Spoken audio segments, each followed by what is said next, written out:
Hello दोस्तों, welcome to exam sphere. मेरा नाम है नहीं, मैं अपना नाम नहीं बता सकता। नाम जाप के आपको करना भी क्या है। आपके लिए इम्पोर्टेंट ये है कि जैसा कि मैंने आपसे वादा किया था कि मैं लेकर के आ गया हूँ एक करंट अफेयर सीरीज़ जिसमें लगभग 12 लेक्चर्स होंगे और ये 12 लेक्चर्स आपको हेल्प करने वाले हैं यूपी पीसीएस 2025 प्री एग्ज़ाम के लिए। अब उन बच्चों के लिए जिनका पीसीएस प्री के लिए करंट अफेयर्स वाला टॉपिक अभी तक रेडी नहीं हुआ है और 10-12 दिन बच रहे हैं और उनके सामने दो किताबें बेसिकली रखी हुई हैं। एक घटना सार रखी हुई है आपके सामने, ठीक है, और एक रखी हुई है आपके सामने ये जो घटना चक्र वाली दृष्टि आई है। ये दोनों किताबें आपको सामने रखी हुई हैं और आप इसको पलट पलट के देख रहे हैं, याद करने की कोशिश कर रहे हैं, पर कुछ हो नहीं रहा है। बचे हुए हैं 12 दिन। 12 दिन में करंट अफेयर्स कवर करना भी ज़रूरी है। क्यों? क्योंकि लगभग 35 से 38 क्वेश्चन तक यहाँ पर दिखाई दे सकते हैं और किस्मत ख़राब रही तो 40 क्वेश्चन भी आपको दिखाई दे सकते हैं। अगर इनमें से आपने 28 क्वेश्चन भी कर लिए तो फिर आपको बाकी टॉपिक की चिंता करनी। अब ये पता है कि यहाँ से टॉपिक आने वाले हैं, पेपर आउट है, लेकिन उसके बाद भी अगर मार्क्स ना आए तो फिर बुरी बात है।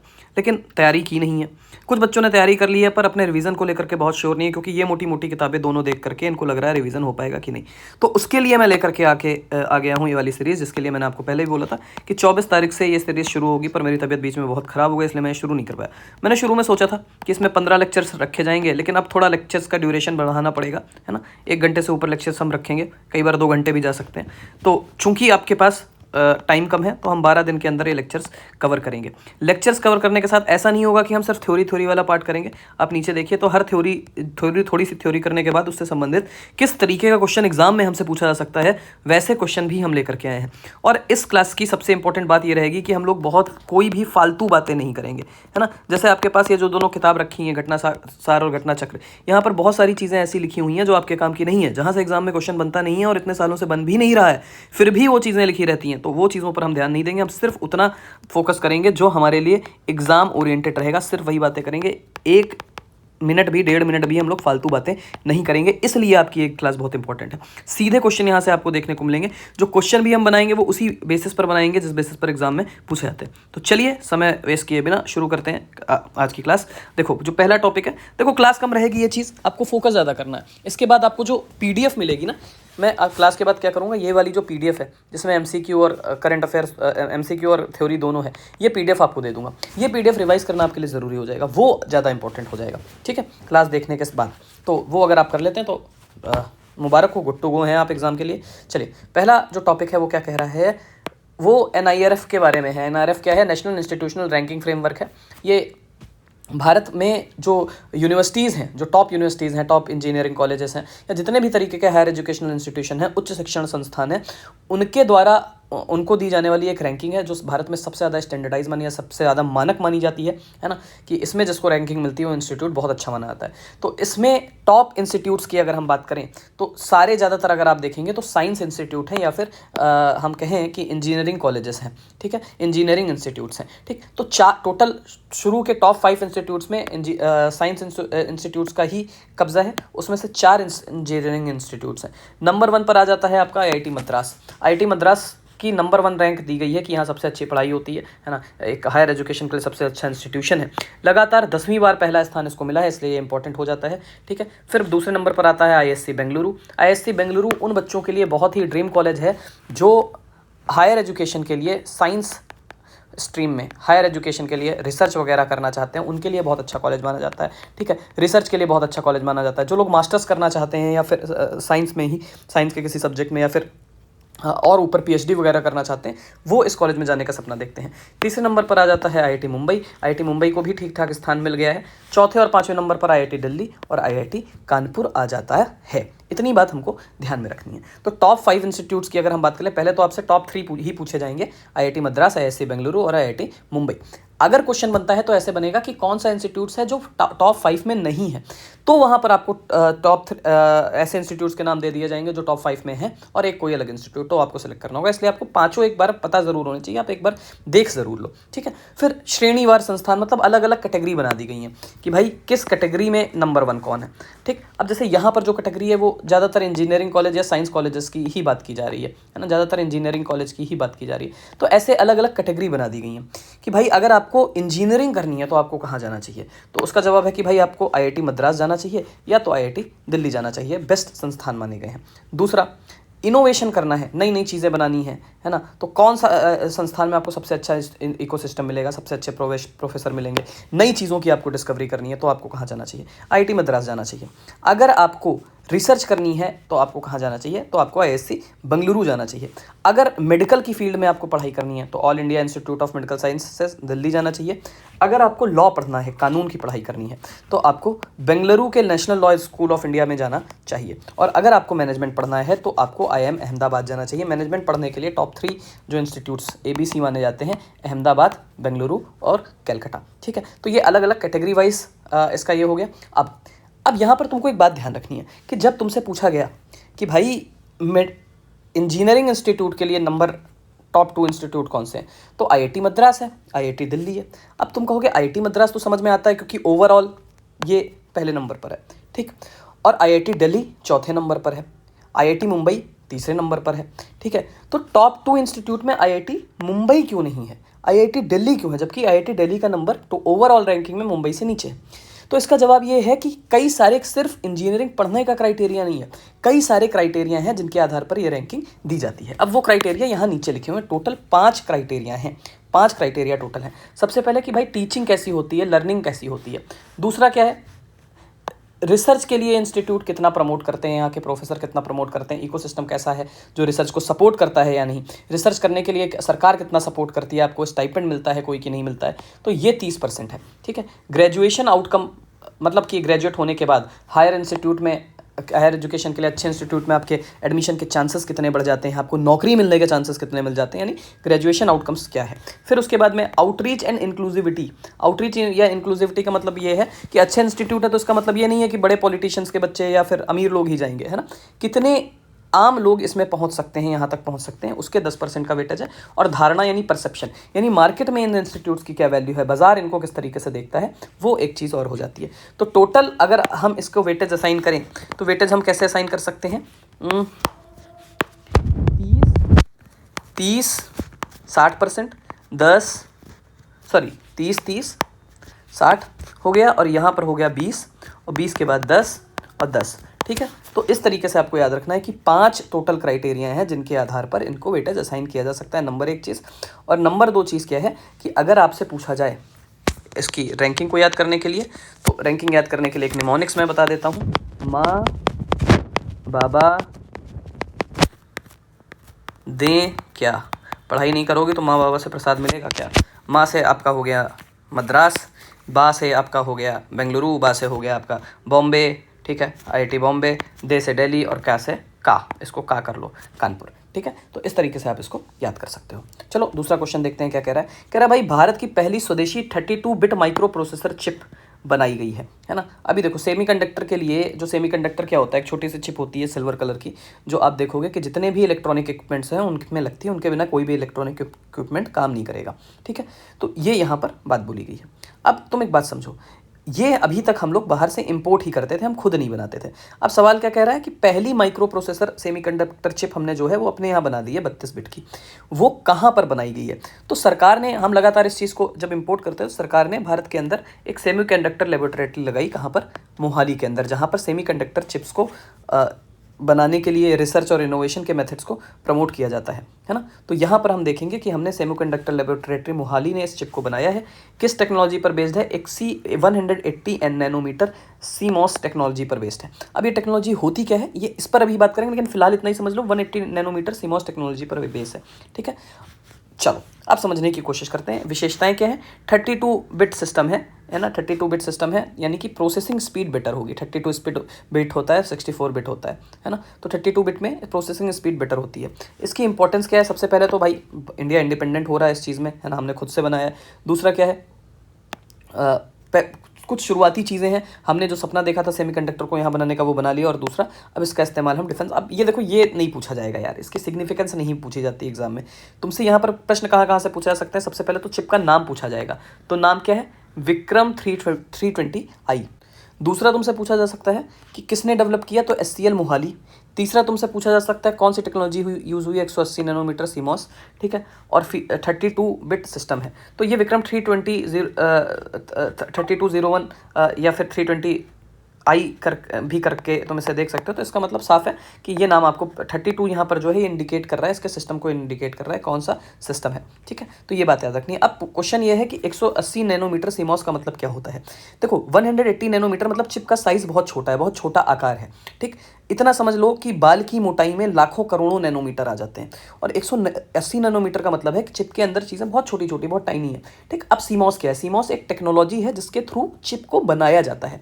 अब जब भी कोई चिप बनाई जाएगी सीमॉस टेक्नोलॉजी के अंतर्गत, कोई भी जब चिप बनाई जाएगी तो इसमें दो तरीके के बेसिकली स्विच होते हैं। ठीक है, एक होता है एनमॉस और दूसरा होता है पीएमओस। अब ये क्या होता है ये जानने की आपको ज़रूरत नहीं, बस मैं आपको बता दे रहा हूँ कि ये एक टेक्नोलॉजी है जिसमें दो तरीके के चिप होते हैं। ये दोनों ही मिलकर काम करते हैं एक के बाद एक ऑन रहेगा तो दूसरा ऑफ रहेगा। ये ठीक वैसे है कि अगर दो दोस्त एक साथ एक काम कर रहे हैं, एक थक गया तो दूसरा करने लगेगा, दूसरा करने थक गया तो पहला करने लगेगा, है ना। इससे क्या होता है, एनर्जी की बचत होती है। तो बेसिकली जो सीमॉस टेक्नोलॉजी है ये एनर्जी को बचाने के लिए बनाई गई है। ठीक है, मशीन कम गर्म होगी इसलिए इस टेक्नोलॉजी का इस्तेमाल किया है। अब ये जो छोटे छोटे चिप हैं, सीमॉस स्विच जो है, ये छोटे छोटे जो स्विच हैं, ये मिलकर क्या काम करेंगे? मोबाइल हो गया, खिलौना हो गया, इलेक्ट्रॉनिक बोर्ड हो गया, घड़ी हो गया, है ना, इन सब के लिए एकदम छोटे छोटे दिमाग बनाएंगे। जैसे चिप क्या होती है भाई, एक तरीके से दिमाग होता है, छोटी छोटी मशीन वाले दिमाग बनाएंगे। ठीक है, तो अगर हम 180 नैनोमीटर सीमॉस चिप्स की बात करें तो ये काफ़ी पुरानी है। लगभग तुम देखोगे तो सन 2000 के आसपास इसको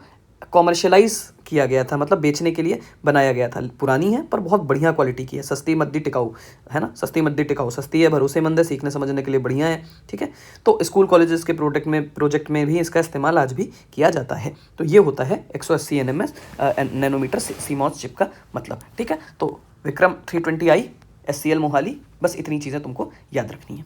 चलो अगला, अब यहाँ से MCQ कितने तरीके का बन सकता है। पहला MCQ बन सकता है NIRF रैंकिंग 2025 में, नेशनल इंस्टीट्यूशनल रैंकिंग फ्रेमवर्क 2025 में ओवरऑल रैंकिंग में पहली पोजीशन किसको मिलती है।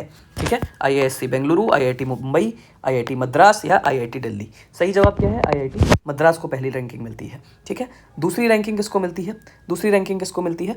IIT बेंगलुरु को मिलती है सेकंड रैंकिंग। थर्ड रैंकिंग मिलती है IIT बॉम्बे को या IIT मुंबई को। ठीक है, फोर्थ रैंकिंग मिलती है IIT दिल्ली को और फिफ्थ रैंकिंग मिलती है IIT कानपुर को। माँ बाबा देख क्या समझे, याद आया। चलो अगला क्वेश्चन नंबर 2 क्या कह रहा है, भारत की पहली स्वदेशी 32 बिट माइक्रो प्रोसेसर चिप का नाम क्या है ना। What is the name of India's first indigenous developed 32 bit micro processor chip? Is it शक्ति 320i, Vikram 320i, Bharat 320i और परम 320i 3201? Okay, so it is Vikram 3201। This will be the correct answer. Question number 3 क्या पूछा जा सकता है कि भाई, अब मैंने क्या बोला था, वेटेज के आधार पर आपसे क्वेश्चन पूछे जा सकते हैं। ठीक है, वेटेज के आधार पर क्वेश्चन पूछे जा सकते हैं। ठीक, तो क्या पूछा जा रहा है कि NIRF रैंकिंग में शिक्षण अधिगम का वेटेज कितना है? Weightage of teaching learning in NIRF ranking. ठीक है, तो मैंने आपको क्या बताया था, सबका बताया था 30 30 30 20 10 10। टीचर अधिगम का मैंने बोला था टॉप 2 आपको याद करना है। टीचर और लर्निंग का एक 30 बताया था और एक और का बताया था, आपको कमेंट सेक्शन में बताना है किसका। तो 30% will be the correct answer. ठीक है, इतना आपको याद रखना और फिर आपको आगे बढ़ जाना है। अगला क्वेश्चन, अगला टॉपिक क्या कह रहा है, डेमोग्राफिक डेटा और स्टैटिस्टिक्स वाला टॉपिक आया है। इस पर कुछ काम हुआ है, इसको समझने की कोशिश करते हैं। यहाँ पर बोला गया है कि भारत की जनसंख्या वृद्धि दर 1971 में 5.2% हुआ करती थी। पॉपुलेशन ग्रोथ रेट मतलब जिस स्पीड से जनसंख्या बढ़ रही है उसको हम लोग जनसंख्या वृद्धि दर बोलते हैं। अब यही प्रॉब्लम होती है जब हम लोग ये मैगजीन पढ़ते हैं जो करंट अफेयर्स मैगजीन होती हैं। अब देखो यहाँ पर होता क्या है ना कि जनसंख्या वृद्धि दर नहीं है ये, क्योंकि 1971 में अगर तुम बुक उठाओगे सोशोलॉजी की क्लास 12th की तो उसमें बताया गया है कि 2.22% एनुअल ग्रोथ रेट था। ठीक है, और डेकेडल ग्रोथ रेट लगभग 24% के आसपास था, 24.8% था डेकेडल, यानी दशकीय वृद्धि दर जनसंख्या की। इस दर से जनसंख्या बढ़ रही थी, है ना। तो यहाँ पर ये कैसे बता रहा है, देखो असल में ये कहना क्या चाह रहे हैं, एक महिला अपने जीवन में अपनी फर्टिलिटी साइकिल में जितने बच्चे पैदा करती है, ऑन एन एवरेज भारत की महिलाएं फर्टिलिटी साइकिल में जितने बच्चे पैदा करते हैं उसके लिए एक शब्द इस्तेमाल होता है जिसको हम लोग बोलते हैं TFR। क्या बोलते हैं? Total fertility rate. क्या बोलते हैं इसको? टोटल फर्टिलिटी रेट, यानी कुल प्रजनन दर बोलते हैं। ठीक है, तो अगर कोई महिला एक अपने पूरे जीवन काल में 2 बच्चे पैदा कर रही है, तो दैट मीन्स देश की तो फर्टिलिटी रेट क्या है, मतलब अगर देश में का एवरेज फर्टिलिटी रेट TFR 2 है, दैट मीन्स हर महिला देश में ऑन एन एवरेज औसत तौर पर 2 बच्चे पैदा कर रही है। ये है होता है टोटल फर्टिलिटी रेट। ठीक, तो ये TFR की बात की जा रही है। 1971 में TFR 5.2% था, जो 2023 में घट करके 1.9% रह गया है। तो इसको जनसंख्या वृद्धि दर यहाँ पर लिख दिया गया है किसी, अब मैं नाम नहीं लूँगा, किसी किताब में लिख दिया गया है। क्यों लिख दिया गया है? बस इसी कन्फ्यूज़न की वजह से, है ना, क्योंकि TFR भी देश की पॉपुलेशन ग्रोथ को दिखाता है। कैसे? अगर मान लो किसी की TFR 2.1 है, 2.1%, ठीक है, तो इसको बोला जाता है रिप्लेसमेंट लेवल फर्टिलिटी। ठीक, और किसी देश की TFR 2.1 से ज़्यादा है, दैट मीन्स वहाँ पर जनसंख्या बढ़ेगी, और 2.1 से कम है यानी वहाँ पर जनसंख्या घटेगी। 2.1 होने का मतलब है कि उस देश ने रिप्लेसमेंट लेवल फर्टिलिटी हासिल कर ली, यानी हर नई पॉपुलेशन अब पुरानी पॉपुलेशन को रिप्लेस कर देगी। जितने लोग पैदा हो रहे हैं उतने ही मृत्यु को प्राप्त हो रहे हैं। तो 5.2 से घट करके 1.9% TFR हो गया है देश का 2023 में, ना कि जनसंख्या वृद्धि दर। बात समझ में आ रही है? क्योंकि अभी हमारे पास लेटेस्ट डेटा ही नहीं है जनसंख्या का, तो ये बात करना तो फालतू है। बाकी ये सब आप छोड़ दीजिए, है ना, ये सब जब हम पॉपुलेशन वाला एक टॉपिक करेंगे जिससे कुछ क्वेश्चन आते हैं वहाँ पर देख लेंगे। ठीक है, चलो अगला टॉपिक क्या कह रहा है? ग्लोबल लिविबिलिटी इंडेक्स की बात कर रहा है। ये एक रैंकिंग है जो ये तय करती है कि देश के शीर्ष 5 रहने लायक शहर कौन से, शीर्ष रहने लायक शहर कौन से, उनमें से हम 5 शहरों के बारे में देखेंगे, क्योंकि वहाँ से क्वेश्चन पूछा जा सकता है। सबसे पहले आ जाता है कोपेनहेगन, कहाँ पर है? डेनमार्क में है। दूसरे नंबर पर वियना, ऑस्ट्रिया में आ जाता है। ठीक है, ये सब इनके स्कोर है। 98 का स्कोर कोपेनहेगन को मिला है, 97.1 का वियना ऑस्ट्रिया को मिला है। ज्यूरिख स्विट्जरलैंड को भी 97.1 का स्कोर मिला हुआ है। मेलबर्न को 97 का स्कोर मिला हुआ है। 96.8 जिनेवा स्विट्जरलैंड को मिला हुआ है। मेलबर्न ऑस्ट्रेलिया में है। ठीक है, अब कुछ ऐसे शहर जहाँ पर रहना सबसे फालतू माना जाता है, जहाँ पर जीवन का स्तर बहुत खराब है ना, तो 173 देशों का कुल रैंकिंग होती है। सबसे नीचे पर दमिश्कस है, सीरिया में दमिश्क नाम का शहर सबसे निचला है। ठीक है, 173 रैंकिंग उसको मिली है। त्रिपोली लीबिया में 172 रैंकिंग मिली है। ढाका बांग्लादेश 171 रैंकिंग मिली है। ये सारी इन देशों की राजधानियां हैं। इधर भी जो नाम दिए गए हैं ये इन देशों की क्या बोलते हैं, ये तो खैर राजधानी नहीं, नीचे वाली राजधानी है ना। तो कुल मिलाकर के आपको इसमें टॉप 3 शहर रहने के एवज से कौन से माने गए हैं वो याद रखना है। तो आपको अगर इसको याद करने के लिए कोई नेमोनिक चाहिए तो आप इसको ऐसे याद कर लीजिए, कॉफ़ी, मेवा, ठीक है, जूस, कॉफ़ी, विम, इसको ऐसे याद कर लो आप। कैसे?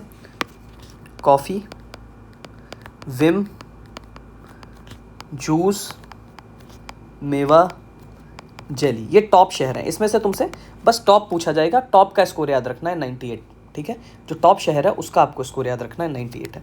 तो कॉफ़ी यानी कि कोपेनहेगन, विम यानी वियना, जूस मतलब ज्यूरिख, मेवा मतलब मेलबर्न, जेली यानी कि जिनेवा। ठीक है, अब ये नहीं है कि सारी ट्रिक आपको एग्जाम हॉल तक लेकर के जानी, नहीं, ये बस आज 2-3 दिन में याद करने के एवज से मैं बता रहा हूँ। फिर आपको ट्रिक्स नहीं याद रखनी, आपको फैक्ट याद रखना है ना। सीरिया सबसे नीचे नंबर पर है, 173 रैंकिंग मिली है। नीचे से दूसरे नंबर पर त्रिपोली, फिर ढाका। ठीक है, तो इसको ये आपका हो गया। ठीक है, चलो 171 नंबर पर है। ढाका पूछने के चांसेस ज़्यादा हैं, क्यों? क्योंकि भाई आपका पड़ोसी देश का शहर है, इसलिए इसके आने के चांसेस ज़्यादा हैं। ठीक है, चलो, तो कॉफ़ी, विम, जूस, मेवा, जेली, या कोवी जू में जे ऐसे करके भी याद कर सकते हो। ठीक है, 34वां नाटो का शिखर सम्मेलन हुआ है 2025 में। 34th नाटो समिट हुई है। ठीक है, अब नाटो का फुल फॉर्म क्या है? नॉर्थ अटलांटिक ट्रीटी ऑर्गेनाइजेशन है। ये क्यों बनाया गया था? ये ऑर्गेनाइजेशन क्यों बनाया गया था? उन देशों का मिलिट्री अलायंस है जिनको रूस से खतरा था, है ना, उनके रूस को काउंटर करने के लिए संस्थान बनाया गया था। इसका हेडक्वार्टर कहाँ पर है? हेग, नीदरलैंड में इसका हेडक्वार्टर है, ये पूछा जा सकता है। ठीक है, और यहीं पर ये समिट भी ऑर्गेनाइज करी गई थी। ठीक, अच्छा, इसका जो हेडक्वार्टर है, हेडक्वार्टर माने मुख्यालय, ये ब्रसेल्स में है ना। ब्रसेल्स कहाँ है? बेल्जियम की राजधानी है, वहाँ पर इसका हेडक्वार्टर है, ये आपको याद रखना है। दूसरा, हेग नीदरलैंड में समिट को ऑर्गेनाइज किया गया था। 24-25 जून, तारीख आपसे पूछी जा सकती है, जून 24-25 को ऑर्गेनाइज किया गया था। ठीक है, और इस समय जब ये सम्मेलन ऑर्गेनाइज कराया गया तो इसका अध्यक्ष कौन था? प्रेसिडेंसी कौन कर रहा था? तो नीदरलैंड इसकी प्रेसिडेंसी कर रहा था। अब ये बात आपको कैसे याद रखनी होगी कि भाई जहाँ पर सम्मेलन होता है वही देश इसकी प्रेसिडेंसी करता है ना। प्रेसिडेंट्स को ही होस्ट कंट्री का टाइटल मिलता है, ये आपको याद रखना है। अगला क्वेश्चन पूछा जा सकता है आपसे कि नाटो के अंदर, है ना, नाटो के अंदर कितने सदस्य देश शामिल हैं? तो टोटल 32 मेंबर हैं। ठीक है, 32 मेंबर हैं। आपसे पूछा जा सकता है कि 32nd मेंबर जो है वो कौन है, तो स्वीडन है, लेटेस्ट मेंबर है, ठीक है। तो ये क्वेश्चंस पूछने के चांसेस देखो स्टेट पीएससी में ना के बराबर होते हैं। आपसे ऐसे मतलब पीसीएस तो एकदम पूरा क्वेश्चन पूछता है इसमें। 24 जून सबमिट याद कर लेना, यहाँ से क्वेश्चन पूछेगा, तुम याद करते रह जाओगे। हेडक्वार्टर ब्राजील है, तुम याद करते जाओगे। स्वीडन 32nd मेंबर है, टोटल मेंबर 32nd है, ये डेट पूछ लेंगे तुमसे। होस्ट कौन है, नीदरलैंड, याद रखना। जगह पूछ लेंगे कहाँ पर ऑर्गेनाइज हुई थी। ऐसे क्वेश्चन पूछते हैं फनी फनी, है ना। जो मतलब के क्वेश्चन है वो ये नहीं पूछते हैं। बता दिया है मैंने कि दिमाग फिर जाए, यूपीएससी पैटर्न को फॉलो कर रहे हैं, लेकिन पूछेंगे तुमसे यही, होस्ट कौन था, कहाँ पर हुई थी, ये तुमसे पूछ लेंगे, ठीक है। अगला क्वेश्चन, अगला टॉपिक क्या है कि भाई सॉरी नाटो, इसी क्वेश्चन के अंदर जो अगला टॉपिक है वो क्या है कि भाई इस समिट के अंदर की डिसीजंस क्या क्या हुए, क्या क्या निर्णय लिए गए। सबसे पहले कि टोटल जीडीपी का 5% तक डिफेंस बजट बढ़ाना होगा, ठीक है। अगले 10 साल में जितने भी यूरोपीय देश हैं 2025 तक अपनी जीडीपी का 5% हिस्सा डिफेंस को खर्चा करेंगे। तो नाटो है क्या, असल में डिफेंस ऑर्गेनाइजेशन है। अगर कोई देश नाटो पर हमला करता है तो सारे देश मिलकर के उस देश को कूट देंगे।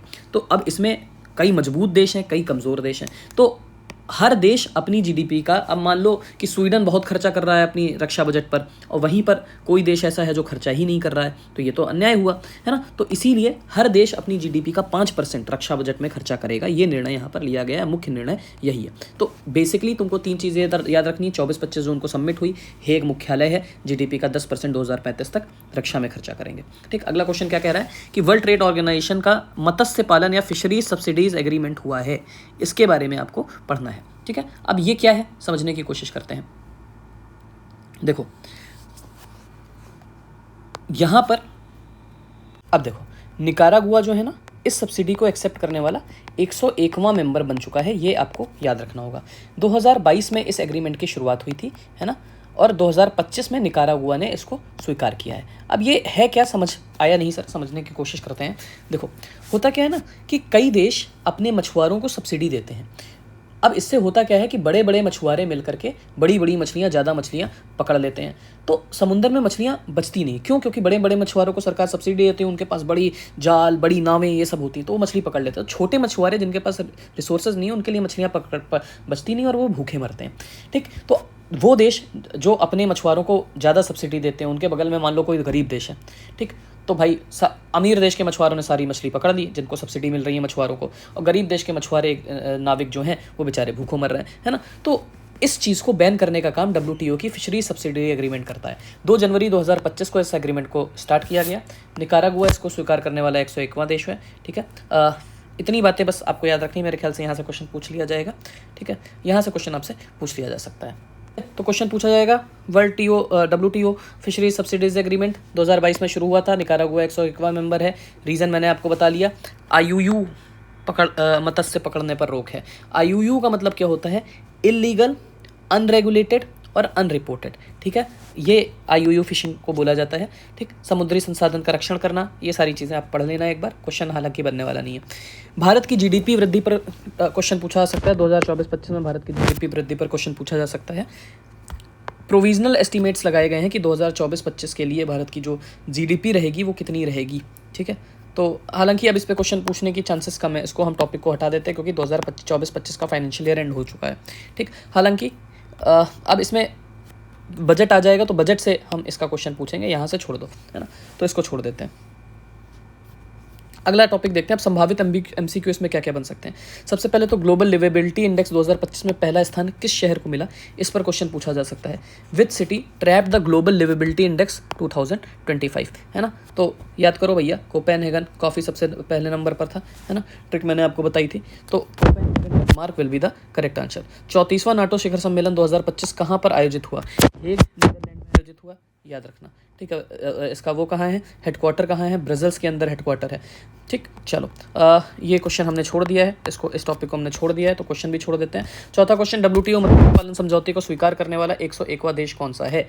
Nicaragua will be the correct answer, इसको पढ़ो और आगे बढ़ो, ठीक है। चलो अगला क्वेश्चन, अगला टॉपिक क्या है, वैश्विक आतंकवाद सूचकांक 2025, ग्लोबल टेररिज्म इंडेक्स 2025, ठीक है। क्या कह रहा है कि भाई कौन से देश आतंकवाद में टॉप पर हैं, कौन से देश नीचे हैं, इसको हम समझने की कोशिश करते हैं। पहले नंबर पर बुर्किना फासो शीर्ष स्थान है, 0.581 का स्कोर इसको मिला है। पाकिस्तान हमारा पड़ोसी सबसे बड़ा आतंकवादी दूसरे नंबर पर है, इसमें 8.374 का स्कोर मिला है। सीरिया तीसरे नंबर पर है, 8.006 का स्कोर इसको मिला है। भारत की स्थिति कहाँ पर आती है इसकी? 14वें नंबर पर आती है ना। आतंकवाद से प्रभावित ये देश है। 2024 में 13वें स्थान पर था, जब वहाँ से गिरावट होकर के हम 4वें स्थान पर आए हैं। फिर इसके अलावा अगला क्वेश्चन पूछा जा सकता है, स्वदेशी मलेरिया वैक्सीन पर कुछ क्वेश्चन पूछे जा सकते हैं। कैसे क्वेश्चन पूछे जा सकते हैं समझने की कोशिश करते हैं। सबसे पहले देखो, एपॉल्सी वैक्स नाम की मलेरिया की वैक्सीन भारत ने बनाई है। किस संस्थान ने बनाई है? तो भाई ICMR, Indian council of medical research ने इस वैक्सीन को बनाया है। 9 महीनों तक इसका प्रभाव रहने की संभावना है, कि वैक्सीन लगने के बाद 9 महीने तक आपको मच्छर काटेगा तो आपको कोई भी प्रॉब्लम नहीं होगी। अब सबसे पहले समझो प्लाज्मोडियम फैल्सीपेरम क्या होता है। प्लाज्मोडियम फैल्सीपेरम क्या होता है? मनुष्यों के अंदर एक कोशिकीय प्रोटोजोआ परजीवी है ना, यानी यूनिसेल्युलर प्रोटोजोअन पैरासाइट है। यूनिसेल्युलर, ठीक, राइटिंग पर मत जाना यार, बस चीज़ों को समझो।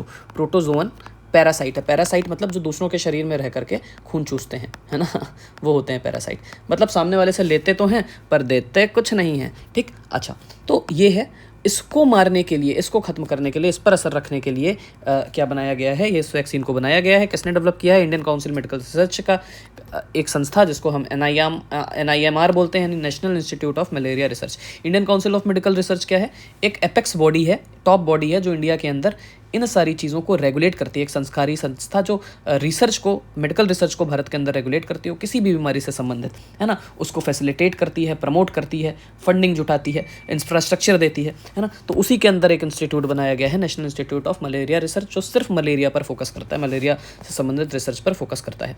अब इस ये चीज़ आप देखिए, है ना, दीर्घकालिक प्रतिरक्षा प्रदान करती है, बेहतर सुरक्षा देती है। ये सारी चीज़ें आप पढ़ लीजिएगा। हालांकि क्वेश्चन नहीं पूछा जाएगा। क्वेश्चन क्या पूछा जाएगा? सबसे पहले वैक्सीन का नाम एपॉल्सी वैक्स, दूसरा विकसित करने वाले संस्थान ICMR की देखरेख में NIMR ने बनाई हुई है। 9 महीने तक एफिकेसी रहेगी। प्लाज्मोडियम फैल्सीपेरम वो बैक्टीरिया है जो मलेरिया का कारण बनता है, उसको ये टारगेट करेगी। बस इतनी चीज़ें आपको याद रखनी है। अगला क्वेश्चन आपसे पूछा जा सकता है, युद्धपोत INS विस्तार पर, वॉरशिप INS विस्तार, इंडियन नेवल शिप निस्तार पर क्वेश्चन पूछा जा सकता है, ठीक है।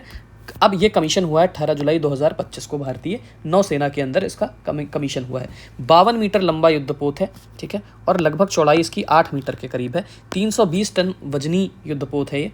अच्छा, अब इसका निर्माता कौन है? गोवा शिपयार्ड लिमिटेड इसकी निर्माता है, ये याद रखना है। और दूसरा फास्ट पेट्रोल वेजल है। फास्ट पेट्रोल वेजल है, सबसे इंपॉर्टेंट बात क्या है? इंडिजीनियस है, भारत में डेवलप है। क्वेश्चन कहाँ से पूछे जा सकते हैं? क्वेश्चन आपसे सबसे पहले इस रूप में पूछा जाएगा कि 18 जुलाई 2025 को भारतीय नौसेना में कमीशन होने वाला युद्धपोत कौन सा है? तो जवाब है INS निस्तार। किसने बनाया है? तो गोवा शिपयार्ड लिमिटेड कंपनी ने, ठीक है। स्वदेशी है, याद रखना, चूंकि गोवा शिपयार्ड लिमिटेड कंपनी बना रही है, स्वदेशी होगा ही। 52 मीटर लंबा और 8 मीटर चौड़ा युद्धपोत है।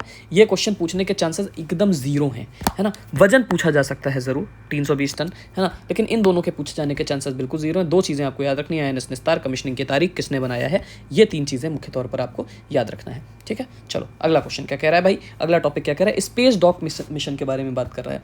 किसके बारे में बात कर रहा है? स्पेस डॉक मिशन के बारे में बात कर रहा है, ठीक है। स्पाडेक्स नाम है इस मिशन का। क्या नाम है? स्पाडेक्स। क्या कहानी है? 2 अलग उपग्रहों को जोड़ने में इस मिशन के तहत सफलता पाई है। किसने पाई है? अब ध्यान से मेरी बात समझना। ये जो मिशन है, इसका काम क्या था ये अभी हम समझेंगे, लेकिन आप पहले एक चीज़ समझने की कोशिश करो। अमेरिका काम क्या है? 2 आर्टिफिशियल सैटेलाइट्स हैं, यानी कि मानव निर्मित उपग्रह हैं, जिनका नाम है पुष्कर और बंगा। इन दोनों उपग्रहों को आपस में जोड़ दिया गया है इस मिशन के द्वारा। अब ये पुष्कर और बंगा सैटेलाइट का काम क्या है? पुष्कर को एक तरीके से समझ लो कि भारत में धरती की आंख की तरीके से काम करता है, और बंगा को समझ लो कि समुद्र के रक्षक की तरह, समुद्र के जासूस की तरह काम करता है। काम क्या है? बंगा सैटेलाइट बहुत छोटा सा उपग्रह है ना। ये ओशन स्टडीज़ करता है, और जो भारत का पर्यावरण है उसकी निगरानी के लिए इसको डिज़ाइन किया गया है। समुद्र की जो लहरें हैं, समुद्र में प्रदूषण कितना है, जलवायु परिवर्तन क्या है, उसके अफेक्ट क्या है, मछली पालन से जुड़ी जानकारियाँ देता है। उसका नाम बंगाल से लिया है, जो समुद्र और पानी से जुड़ा हुआ है। तो आप समझ ही सकते हो ये किस क्या बोलते हैं, सी के ऊपर होगा या किस भारत के समुद्र के ऊपर, सागर के ऊपर होगा। दूसरा क्या है, पुष्कर है। पुष्कर का काम क्या है, अर्थ ऑब्जर्वेशन है। रिमोट सेंसिंग मेथड का प्रयोग करके धरती की तस्वीर लेता है, डाटा लेता है। काम क्या है, खेती, जंगल, नदियों, मौसम को, आपदा को, इन सब पर नज़र रखना है और इनकी पूर्व सूचना देना है ना। इसका नाम कहाँ से लिया गया, तो भारत के धार्मिक और ऐतिहासिक स्थल पुष्कर से इसका नाम लिया गया है। ठीक, तो भारत ने इन दोनों ही सैटेलाइट्स को जोड़ दिया है। इसके पहले अमेरिका, रूस और चीन ये काम को ऑलरेडी कर चुके हैं। भारत ऐसा चौथा देश बन चुका है। ठीक है, तो अब इससे क्या हो रहा है, भविष्य में जो अंतरिक्ष स्टेशन का निर्माण है ना, उसमें बहुत हेल्प मिलेगी इस मिशन से। क्यों, क्योंकि देखो अंतरिक्ष स्टेशन क्या होता है, छोटे छोटे सैटेलाइट्स के पुर्जे होते हैं, उनको जोड़ करके अंतरिक्ष के अंदर एक रहने लायक स्थान को निर्माण किया था। तो अलग अलग पुर्जों को जोड़ा जाता है। ठीक, और इसरो ने ये काम ऑलरेडी कर दिखाया अपने स्पार्डेक्स मिशन के थ्रू, है ना। तो बेसिकली जब दो सैटेलाइट्स को जोड़ा गया तो वो भी अंतरिक्ष में दो पुर्जों को जोड़ना ही तो हुआ। तो भविष्य में सैटेलाइट स्टेशन का निर्माण, जो भारत अपना खुद का सैटेलाइट स्टेशन बना रहा है, उसमें सहायक होगा कि नहीं होगा, बिल्कुल होगा। तो क्वेश्चन कितने बनेंगे कि किसने बनाया है, सबसे पहले Indian Space Research Organisation, ISRO का मिशन है, नाम क्या है, स्पार्डेक्स। दो सैटेलाइट्स पुष्कर और गंगा को जोड़ा है ना। अमेरिका, रूस और चीन के बाद ऐसा करने वाला भारत चौथा देश हो चुका है। ठीक, फिर अगला क्वेश्चन क्या है, अग्नि 5 मिसाइल का सफल परीक्षण किया है, सक्सेसफुल टेस्ट ऑफ अग्नि 5 मिसाइल, है ना। परीक्षण की तारीख क्या है, 20 अगस्त 2025 को ये टेस्ट किया गया है। ठीक, अग्नि मिसाइल की जो रेंज है वो लगभग 5000 किलोमीटर तक है, मार कर सकती है। मध्यम दूरी की बैलिस्टिक मिसाइल है। फीचर्स क्या है, परमाणु हथियार ले जाने में सक्षम है, और भूमि दोनों से लॉन्च की जा सकती है। ठीक, तो ये इसकी खास बातें हैं। अब यहाँ से क्वेश्चन किस तरीके का बनेगा ये समझ लेते हैं। सबसे पहले मिसाइल कौन सी है, तो अग्नि 5 है। कब सफल परीक्षण हुआ है, 20 अगस्त 2025 को हुआ, ये क्वेश्चन बनेगा। ठीक है, रेंज कितनी है, 5000 किलोमीटर तक है। मध्यम दूरी की बैलिस्टिक मिसाइल है। इतनी बातें ठीक है। ठीक, समुद्र और भूमि दोनों से लॉन्च की जाएंगी, सी एंड लैंड दोनों से मार कर सकती हैं, ये आपको याद रखना है। अब बैलिस्टिक मिसाइल क्या होती है समझने की कोशिश करते हैं। सबसे पहले समझो बैलिस्टिक मिसाइल की जो दूरी होती है, बैलिस्टिक मिसाइल क्या है भाई, अधिकतम दूरी इसकी 1000 से 3500 किलोमीटर के बीच में होती है। अब तुम कहोगे कि सर इसकी दूरी तो 5000 किलोमीटर के बीच में है। ठीक है, अब ये समझते हैं, बैलिस्टिक मिसाइल वो है जो लंबी दूरी तक मार करती है, शॉर्ट रेंज मिसाइल नहीं होती। ठीक, और फिर जाकर के जो पारंपरिक लक्ष्य है उस पर जाकर के गिरती है, लक्ष्य पहले से निर्धारित कर लेती है और उसके पीछे जाकर के गिरती है। अब मेरी बात ध्यान से सुनना, बैलिस्टिक मिसाइल बेसिकली 3 रेंज वाली होती हैं। एक शॉर्ट रेंज वाली होती हैं, ठीक है, एक मीडियम रेंज होती हैं और एक लॉन्ग रेंज होती हैं, जिनको ICBM या इंटरकॉन्टिनेंटल बैलिस्टिक मिसाइल भी कहते हैं। शॉर्ट रेंज वाली मिसाइल की दूरी लगभग 1000 से 3500 किलोमीटर होती है, 1000 किलोमीटर से कम की रेंज होती है ना। ये शॉर्ट रेंज होती है। मीडियम रेंज में भी आप देखोगे तो 2 रेंजेस निकल करके आएंगी। ठीक है, एक मीडियम रेंज होगी जो 1000 से 3500 किलोमीटर होगी, 1000 से 3500 किलोमीटर, और एक होती है इंटरमीडिएट रेंज, है ना, इंटरमीडिएट रेंज।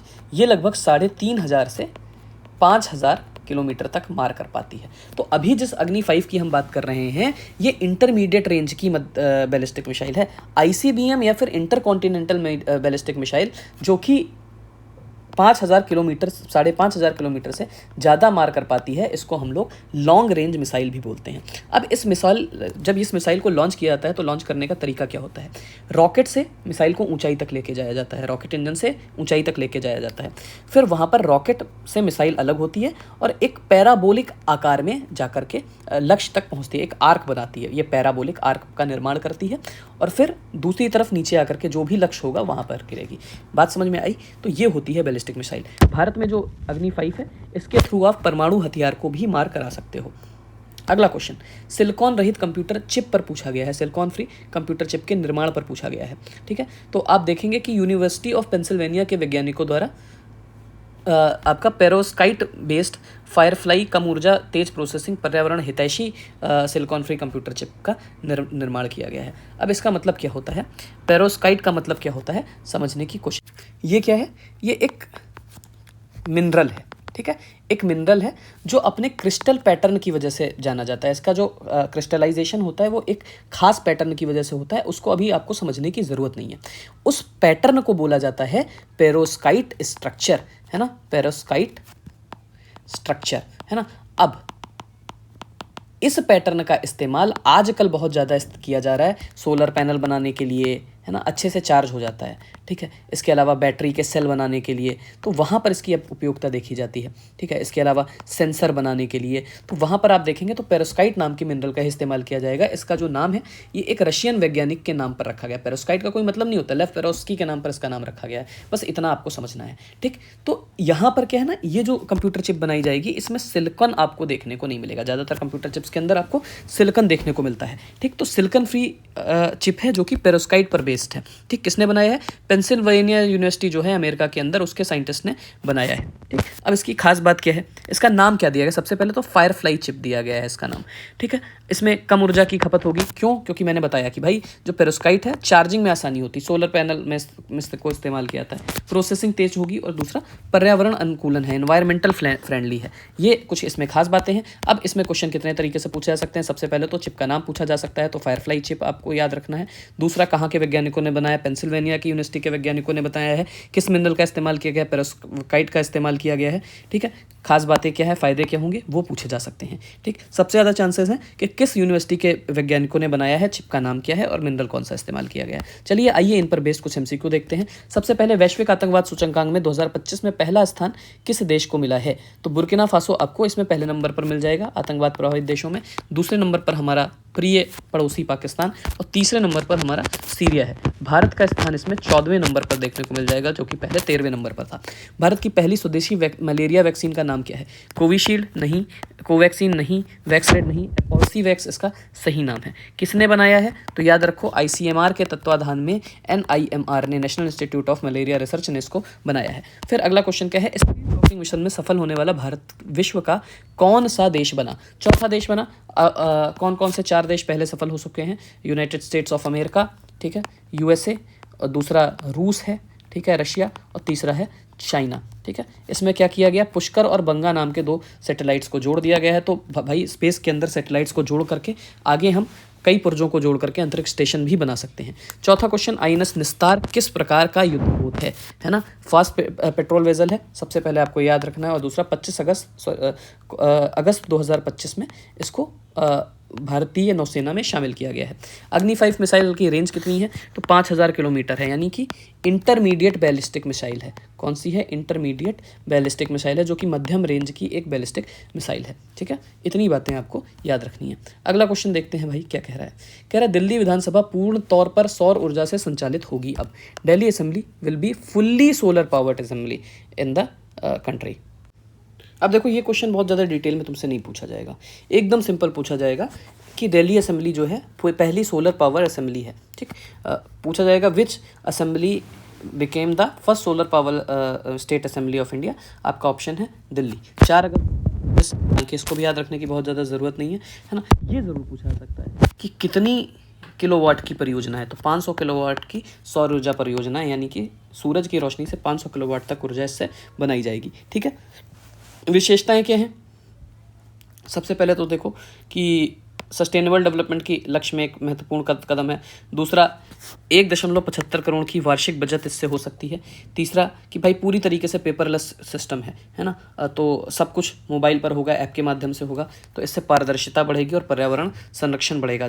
एक ऐप बनाई गई है, वन एप्लीकेशन नाम से एक ऐप बनाई गई है, उसके थ्रू इस पूरी परियोजना को कंट्रोल किया जाएगा। अगला क्वेश्चन क्या कह रहा है? सेंट्रल विस्टा प्रोजेक्ट के तहत कॉमन सेंट्रल सेक्रेटरीट बनाया जाएगा, है ना। सेंट्रल विस्टा प्रोजेक्ट क्या है भाई, आप सबको पता होगा।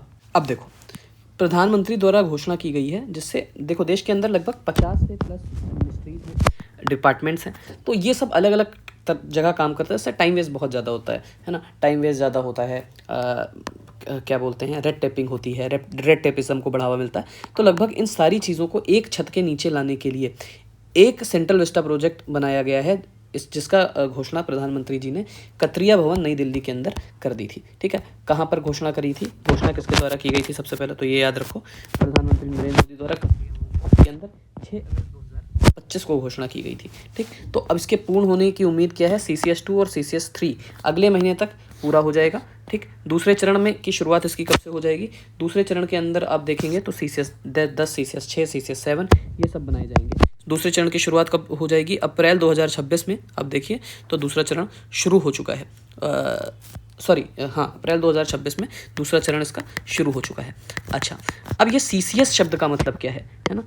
CCS शब्द का मतलब क्या है? Common central secretariat. इसके अलग अलग ब्लॉक बनाए जा रहे हैं। जो कॉमन सेंट्रल सेक्रेटरीट है उसके अलग अलग ब्लॉक बनाए जा रहे हैं, अलग अलग बिल्डिंग बनाई जा रही हैं, तो उनको CCS नाम दिया गया। इंपॉर्टेंट क्या है? घोषणा कहाँ करी? प्रधानमंत्री ने कतरिया भवन ने करी, अगस्त 2025 में करी, ठीक है। और इसके तहत 50 मिनिस्ट्रीज और डिपार्टमेंट को एक छत के नीचे लाया जा रहा है। दूसरा अगला टॉपिक क्या है? विश्व का पहला ऊर्जा संचारण garden, world's first energy transmission garden पर क्वेश्चन है, ठीक है। दुनिया का पहला एनर्जी ट्रांसमिशन गार्डन कहाँ बना है? तो हैदराबाद में बना हुआ है, आपको याद रखना है।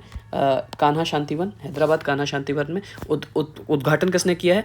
जो आपकी राज्यपाल हैं जिनका नाम है जिंगू देवी वर्मा, उन्होंने इसका उद्घाटन किया है। जिंगू देवी वर्मा कहाँ की ठीक है, इतना याद रखना है। नाम एक बार करेक्ट कर लीजिएगा, जिष्णु देव वर्मा नाम है, ठीक है। जिंगू देवी वर्मा नहीं, जिष्णु देव वर्मा नाम है राज्यपाल का, ठीक। इतनी बात याद रखनी है। अच्छा, विशेषताएं क्या है? लगभग 40 एकड़ में फैला हुआ है। फिर दूसरा आप देखेंगे तो central water body with special architecture, केंद्रीय जल निकाय सहित विशेष वास्तुकला, नीम, लाल चंदन, तुलसी और उर्वरकारी बादाम सहित पेड़ पौधे यहाँ पर लगाए गए हैं। तो बेसिकली आप समझ रहे हैं कि एक एनर्जी ट्रांसमिशन गार्डन है। एनर्जी ट्रांसमिशन गार्डन का काम क्या होता है? यहाँ पर एक ऐसे पेड़ पौधे लगाए जाते हैं एनर्जी ट्रांसमिशन गार्डन में जो पॉजिटिव वाइब्रेशन प्रसारित करने के लिए जाने जाते हैं, है ना, सकारात्मक वाइब्रेशन प्रसारित करने के लिए जाने जाते हैं। इसमें नाम मैंने पेड़ पौधों का लिख लिया है, ठीक है। अब इसका महत्व क्या है, इसकी इंपॉर्टेंस क्या है? सबसे पहले तो पर्यावरण संरक्षण और नवीकरणीय ऊर्जा, या फिर जिसको आप न्यू एनर्जी बोलते हो, रिन्यूएबल एनर्जी बोलते हो, उसके और एक नया प्रयोग है। और दूसरा क्या है? ग्रीन और सस्टेनेबल इनिशिएटिव का एक उदाहरण आपको देखने को मिलता है, ठीक है। अच्छा, ठीक। इसके अलावा ट्रेडिशनल नॉलेज डिजिटल लाइब्रेरी, इसके बारे में भी बात की जा रही है। अब ये ट्रेडिशनल नॉलेज डिजिटल लाइब्रेरी का काम क्या है? 2025 जुलाई में इसका लॉन्च किया गया था। कब किया गया था? जुलाई 2025 में। और दुनिया का एक पहला देश है भारत जिसने इस तरीके का एक लाइब्रेरी लॉन्च किया है, ठीक है। अच्छा, अब इसमें की खास बात क्या है? ट्रेडिशनल नॉलेज को प्रिजर्व करती है ये जो लाइब्रेरी है। यहाँ पर ऐसी पुस्तकों का संरक्षण किया जाएगा जो भारत के पारंपरिक ज्ञान को संरक्षित करेगी, है ना। जो भारत का पारंपरिक ज्ञान में, जैसे भारत की जो चिकित्सा पद्धति है, प्राचीन चिकित्सा पद्धति, उसको संरक्षित करेगा, ठीक। और इसको संरक्षित करने के लिए कई बार ज़रूरत पड़ी तो हम AI बेस्ड टेक्नोलॉजी की मदद भी करेंगे उसके रखरखाव के लिए, उसके ऑर्गेनाइजेशन के लिए, ठीक है। ये एक चीज़ हमको यहाँ पर करनी पड़ेगी। अब इससे क्या होगा? इससे भारत की जब ट्रेडिशनल नॉलेज को, चिकित्सा ज्ञान को, पारंपरिक चिकित्सा ज्ञान को संरक्षित किया जाएगा तो बायोपायरेसी से बचाव होगा। बायोपायरेसी क्या होता है? पायरेसी मतलब होता है किसी चीज़ का डुप्लीकेट करके बेचना, है ना। अब जैसे क्या होता है कि पेटेंट एक चीज़ होती है। पेटेंट मतलब कि कोई नई टेक्नोलॉजी को मैंने अगर बनाया है तो मैं उस पर पेटेंट ले लूँगा क्योंकि मेरी मेहनत लगी है, मेरा खर्चा लगा है, तो कोई और उस टेक्नोलॉजी से चीज़ें बना करके लाभ ना ले ले। अब भारत में ये जो पारंपरिक चिकित्सा ज्ञान है इसका सालों से प्रयोग हो रहा है, नीम का, तुलसी का, इससे सालों से दवाइयाँ बनाई जा रही हैं, है ना। ब्यूटी प्रोडक्ट्स बनाए जा रहे हैं, स्किन केयर प्रोडक्ट्स बनाए जा रहे हैं। अब अमेरिका आए और कहे कि वो इस ज्ञान को सीख ले। अब भारतीय जो लोग हैं वो इतने समझदार तो रहे नहीं कि इन सब चीज़ों का पेटेंट वगैरह कराएं। अमेरिका ने इसका पेटेंट करा ले, ठीक। तो इससे क्या होगा? और कोई व्यक्ति इस पारंपरिक ज्ञान का इस्तेमाल नहीं कर पाएगा जो भारत का अधिकार है ना। और इस पर अमेरिका की, वही जैसे नीम के साथ हुआ भाई, नीम पर कई विदेशी कंपनी ने नीम से बने कई प्रोडक्ट्स पर पेटेंट ले लिया कि उसे अब और कोई बना ही नहीं पाएगा। ये क्या बात होती है भाई? नीम का इस्तेमाल तो हम कितने सालों से अपने टूथब्रश में, इन सारी चीज़ों में, दतून में कर रहे हैं। हल्दी पर भी पेटेंट लेने की अमेरिका के अंदर कोशिश हुई, बासमती चावल पर पेटेंट कराने की कोशिश। ये सब तो भारत का पारंपरिक ज्ञान है। तो जब इस ज्ञान को सहेजा जाएगा, कंजर्व किया जाएगा, तो इसका एक रिकॉर्ड रहेगा कि ये हमारा प्रोडक्ट है और लोग इस पर पेटेंट नहीं ले पाएंगे विदेशी, है ना। अच्छा, फिर 16वीं शेर जनसंख्या 16th लायन सेंसस जो हुआ है उस पर रिपोर्ट आ गई है, ठीक है। इसके आंकड़े जारी कर दिए गए हैं, 10 अगस्त 2025 को रिलीज़ कर दिए गए हैं। इसमें भारत की में शेरों की संख्या अब बढ़ रही है, जो कि हर्ष का विषय है। पिछले कुछ सालों में लगातार शेरों की संख्या बढ़ी है। पिछले 5 साल में ये बढ़ करके 674 से 891 हो गई, यानी 117 शेरों की संख्या बढ़ी है, ठीक है। वृद्धि दर जो है लगभग 32% के आसपास हमको देखने को मिलती है, 32% का इंक्रीज देखता है। अब पहले क्या होता था? देखो, ये जो नेशनल लायन सेंसस है, 16th नेशनल लायन सेंसस है ना, राष्ट्रीय स्तर पर शेरों की जनसंख्या कराई जाती है, नेशनल लायन सेंसस है। अब यहाँ पर देखने वाली बात यह है कि जो लायन है वो भारत में सिर्फ गिर गुजरात में पाए जाते हैं, ठीक है। जो एशियाटिक लायन है ये गिर गुजरात में पाए जाते हैं और हर 5 साल में नेशनल लायन सेंसस होता है। कोविड तक यही होता था, ठीक है, कोविड तक। और इसके अलावा कोई और सेंसस नहीं होता था जो शेरों की गिनती करता था। लेकिन गुजरात सरकार ने क्या किया? कोविड ईयर के बाद से एक पूनम अवलोकन नाम से एक्सरसाइज शुरू करी। पूनम अवलोकन का मतलब क्या है? कि हर साल ईयरली शेरों की गिनती की जाएगी, है ना। कब? पूर्णिमा की रात को, on the night of full moon, शेरों की गिनती की जाएगी हर साल। तो ये जो एक्सरसाइज है ये अब ईयरली भी हो गई है। ईयरली क्यों? क्योंकि गुजरात सरकार कराती है। तो स्टेट लेवल पर गुजरात सरकार पूनम अवलोकन के नाम से हर साल शेरों की गिनती कराती है, और नेशनल लेवल पर भारत सरकार हर 5 साल में कराती है। तो उसकी 16वीं रिपोर्ट है, जिसमें शेरों की संख्या बढ़कर के 674 से 891 बन गई है। लेकिन अब ये देखो कितना बड़ा डुप्लीकेशन है। भारत में सरकारें ऐसे ही पैसा वेस्ट करती हैं। स्टेट लेवल पर सेम गिनती हर साल हो रही है, फिर नेशनल लेवल पर हो रही है। क्या मतलब है इस चीज़ का, है ना? और कहीं तो शेर पाए नहीं जाते। अब शेरों में, अब इसमें हम देखते हैं डिस्ट्रीब्यूशन किस तरीके से इफेक्ट हुआ है। जो मादा शेर हैं 260 से बढ़कर के उनकी संख्या 330 हो गई है। 26.9% की वृद्धि देखने को मिलती है फीमेल टाइगर्स के अंदर। 260 से बढ़कर के 30, यानी 70 के आसपास ये बढ़ गई हैं। ब्रीडिंग फीमेल्स है ना, जो शेरों को बर्थ दे सकती हैं। ये चीज़ आपको एक याद रखना इंपॉर्टेंट है, ठीक है। चलो, अब किस तरीके के एमसीक्यू पूछे जा सकते हैं। सबसे पहले, देश की पहली पूर्ण और सौर ऊर्जा से संचालित विधानसभा पर क्वेश्चन पूछा जाएगा।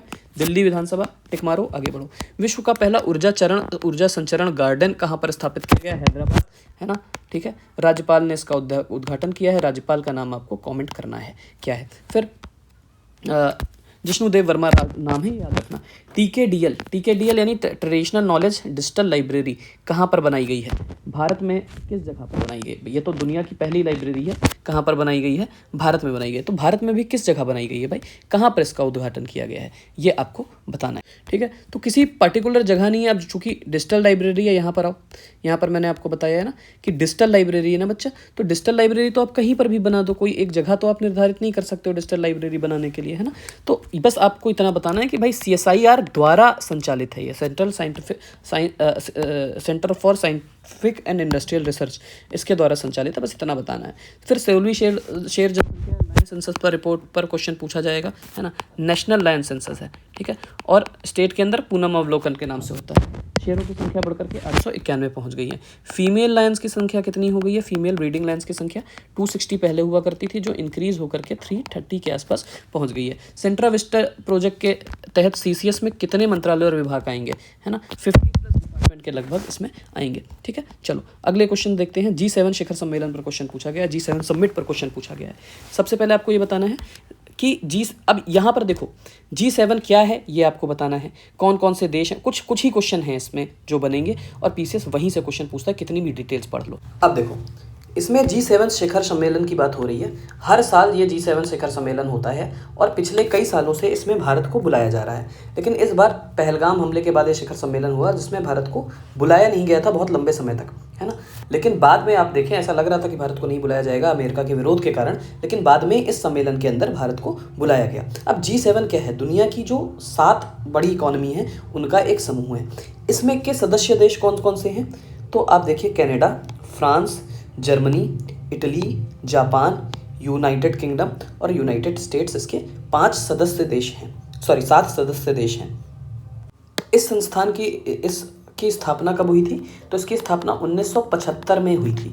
1975 में G7 इकॉनमीज़ की स्थापना हुई थी, और 1997 में इसमें रशिया को शामिल किया गया था, और रशिया के मिल जाने से ये G7 बदल के G8 हो गया, ठीक। लेकिन 2014 में चूंकि रशिया ने क्रीमिया पर हमला कर दिया, तो रशिया को इसकी सदस्यता को छोड़ना पड़ा। सारे देशों ने इसका विरोध कर दिया। इस साल जो इसकी बैठक हुई है, 2025 की बैठक हुई है, मैंने बोला कि पहलगाम हमले के बाद में हुई थी, ऑपरेशन सिंदूर के बाद में हुई थी, है ना। तो भारत इस में क्या बोलते हैं, नहीं आना चाह रहा था। भारत को हर साल बुलाते हैं, लेकिन इस साल नहीं बुलाया जा रहा था, तो बड़ा बवाल मचा था। हालांकि बाद में भारत को इसमें बुलाया गया। कहाँ पर हुई है? तो कनाडा के अल्बर्टा प्रांत में एक शहर है जिसका नाम है कैननेस्किस, ठीक है। कैननेस्कस शहर में बुलाया गया, ना कि कान्हा शांति वन में बुलाया गया है ना। इसका सम्मेलन नहीं हुआ है। कान्हा शांति वन भारत के अंदर है। कहाँ पर? तेलंगाना राज्य के अंदर है, ठीक। तो अल्बर्टा प्रोविंस में हुई है 15 से 17 जून। ऑपरेशन सिंदूर मेरे ख्याल से 5 या 6 जून को हुआ था, तो उसके बाद में हुआ है, ये आपको याद रखना है। मेजबान कौन है? चूंकि कनाडा में हुई है, तो कनाडा के प्रेसिडेंट ही होंगे, है ना। कनाडा के प्रेसिडेंट का नाम क्या है? वो नाम यहाँ पर इनका नाम मार्क कैनरी है, ठीक है। कनाडा के प्रधानमंत्री का नाम क्या है? मार्क कैनरी है, ना कि मार्क ट्रूडो। जस्टिन ट्रूडो जरूर है यहाँ के, वो है प्रधानमंत्री। मुख्य एजेंडा क्या था?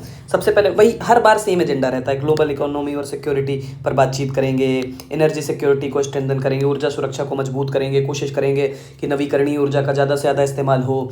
जो ऐसी ऊर्जा है, ट्रेडिशनल ऊर्जा है, पेट्रोल डीजल वाले, इससे ग्रीन हाउस एमिशन होता है, उसको कम करेंगे।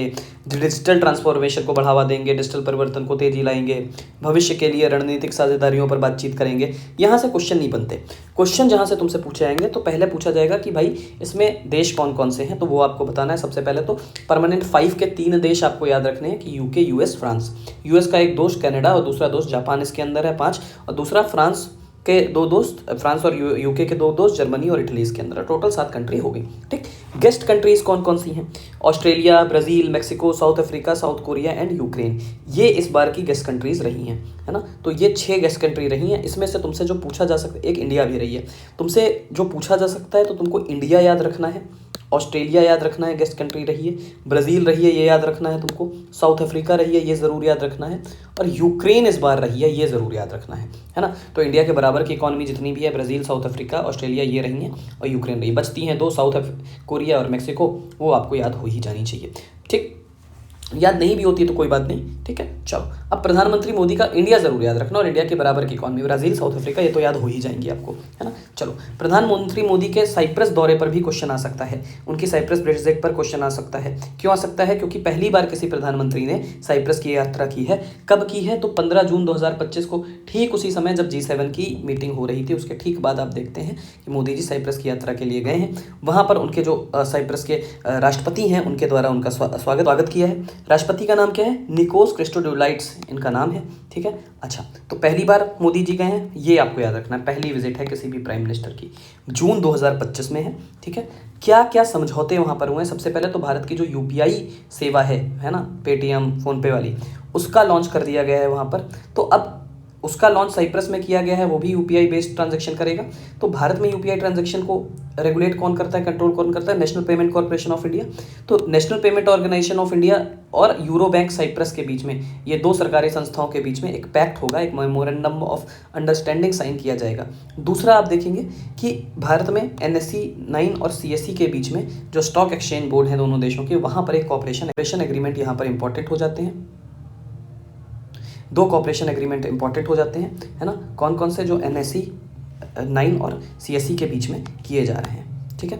इसके अलावा हम देखते हैं कि प्रधानमंत्री मोदी का ऑस्ट्रेलिया दौरा भी इंपॉर्टेंट है ना। क्यों ऑस्ट्रेलिया में विजिट किया उन्होंने, वो इंपॉर्टेंट क्यों हो जाता है? 18 जून 2025 को, मतलब G7 से लौटते समय कई देशों में गए थे, है ना। तो 18 जून 2025 को ये वहाँ पर गए थे ऑस्ट्रेलिया में, जहाँ पर प्रधानमंत्री एंथोनी एल्बनीज़ द्वारा उनका स्वागत किया गया था, ठीक है। विशेष कार्यक्रम, कुछ स्पेशल प्रोग्राम्स थे जिनको इनको अटेंड करना था। सिडनी हवाई अड्डे में सबसे पहले इनका स्वागत हुआ। फिर ऑस्ट्रेलिया के लोगों द्वारा इनके स्वागत में एक जेस्चर के तौर पर संस्कृत श्लोकों का उच्चारण किया गया।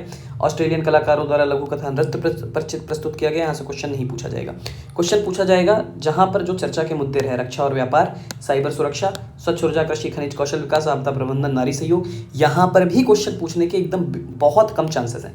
क्वेश्चन तारीख याद रखना, बस इतना याद रखना, ठीक है। फिर बॉन क्लाइमेट चेंज कॉन्फ्रेंस 2025, यानी कि बॉन जलवायु परिवर्तन सम्मेलन 2025 पर क्वेश्चन पूछा जाएगा, ठीक है। 16 जून 2025 को शुरुआत हुई थी बॉन क्लाइमेट चेंज कॉन्फ्रेंस की, 16 जून 2025 को, मतलब कि जो G7 समिट थी उसके अगले ही दिन इसकी शुरुआत हो गई थी। कहाँ पर? जर्मनी में। आयोजक कौन है?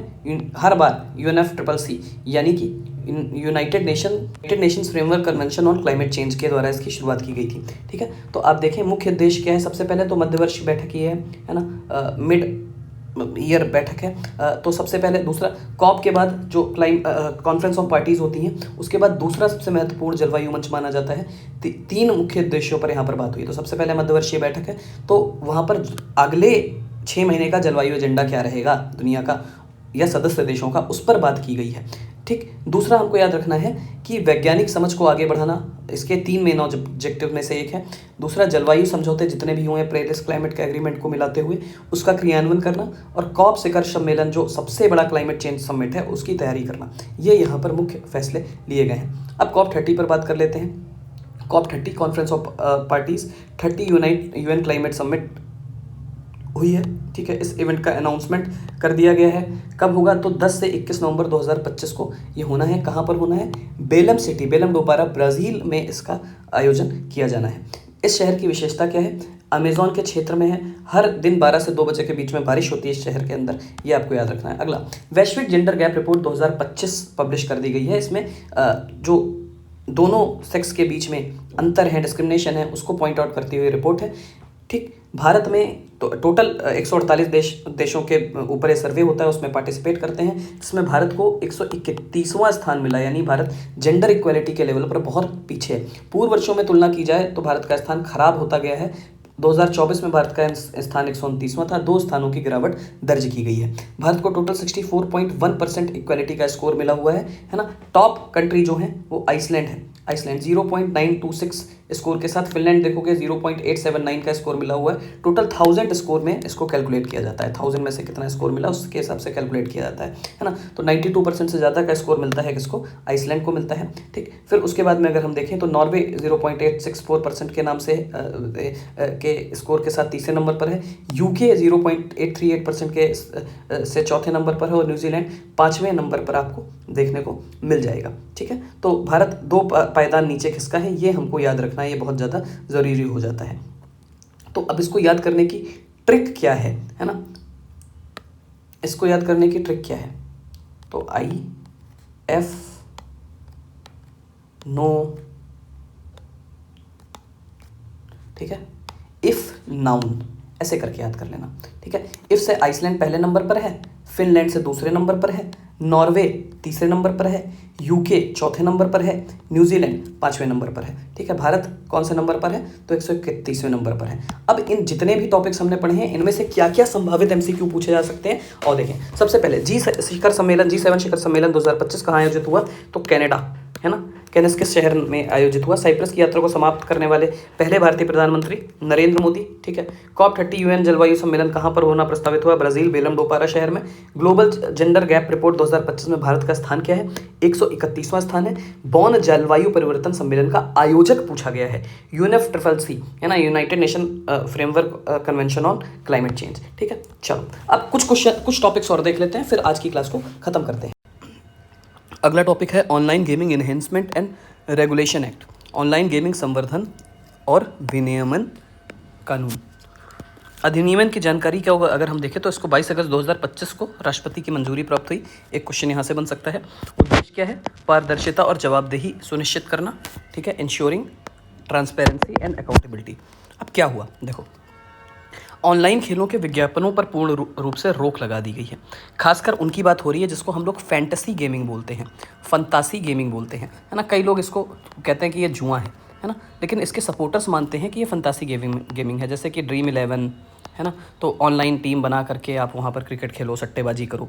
लेकिन फैंटेसी गेमिंग का मतलब क्या है? वो कह रहे हैं कि ये जुआ नहीं है। कुछ लोग आरोप लगा रहे हैं कि ये जुआ है इसलिए इसको बंद हो जाना चाहिए, पर जो कह रहे हैं, जो उसके सपोर्ट में, वो कह रहे हैं जुआ नहीं है। क्यों? क्योंकि यहाँ पर कुछ स्किल की रिक्वायरमेंट होती है ना। फॉर एग्जांपल, आप क्रिकेट टीम बना करके तभी खेल सकोगे जब आपको क्रिकेट के बारे में अच्छी खासी जानकारी होगी, तो यहाँ पर आपकी स्किल का इस्तेमाल होता है, इसलिए इनको फैंटेसी गेमिंग के नाम से अभी तक खेला जा रहा था। लेकिन इसमें कई ऐसी खबरें आई कि कई परिवार उजड़ गए, लोगों ने काफ़ी पैसा गंवा दिया, तो इस वजह से सरकार इस पर रेगुलेशन लेकर के आई, है ना। तो इस रेगुलेशन के तहत एडवर्टीजमेंट पर कंप्लीट बैन कर दिया। किसी भी तरीके से आप इन खेलों का एडवर्टीजमेंट नहीं कर सकते। अभी देखो आप, रोहित शर्मा और बाकी सब लोग इसके एडवर्टीजमेंट करते हैं। ठीक है, अब इसमें क्या होता है? पैसे लगा कर खेलना होता है। तो अब ये टैक्स के दायरे में आ गया है कि अब जो भी आपको इससे इनकम हो रही है उस पर आपको टैक्स देना पड़ेगा, जो कि पहले नहीं देना पड़ता था। ठीक है, अच्छा, कोई इलीगल गेमिंग एडवर्टीजमेंट अगर मिलते हैं, मतलब अगर यहाँ पर जुआ आप सीधे सीधे प्रमोट कर रहे हैं, है ना, जिसको हम लोग गैम्बलिंग बोलते हैं, गैम्बलिंग, अगर आप सीधे सीधे उसको प्रमोट कर रहे हैं, फैंटेसी गेमिंग तक तो ठीक है जहाँ पर स्किल रिक्वायरमेंट, अगर आप जुए को प्रमोट कर रहे हैं, विज्ञापन कर रहे हैं, तो फिर कार्रवाई होगी, है ना। और विज्ञापन आप तो कैसे भी करेंगे तो कार्रवाई होगी। कार्रवाई क्या है? 2 वर्ष तक की कैद है या 50 लाख रुपए तक का जुर्माना है। ठीक, अगला टॉपिक क्या है? National disaster management amendment act आया है 2025 का। ठीक है, तो अब अगर इसको देखोगे, देखो पहले ऊपर वाले में देख लो, इसको याद रखने की ट्रिक याद कर लो कि गेम कम नियम ज़्यादा, 50 लाख तक जुर्माना, 50 लाख तक जुर्माना, है ना। बस इतना आप याद रख लोगे तो यहाँ से आपके क्वेश्चन फंस जाएंगे। ठीक, अच्छा, इसके अलावा आप देखिए national disaster management amendment act आया है। इसके तहत क्या किया गया? देखो, जो MMR एक्ट था, MMR एक्ट यानी mines and minerals act, mines and minerals act, 1957 में बना था, इसमें बड़े सुधार किए गए हैं। माइंस एंड मिनरल्स एक्ट 1957 में बड़े सुधार किए गए हैं। इस कानून में खनन संबंधित जितने भी नियम हैं, माइनिंग संबंधित जितने भी नियम हैं, उसको बदला गया है। कई सारे नियम बदले हैं, जितने भी नहीं, कई सारे नियम बदले गए हैं।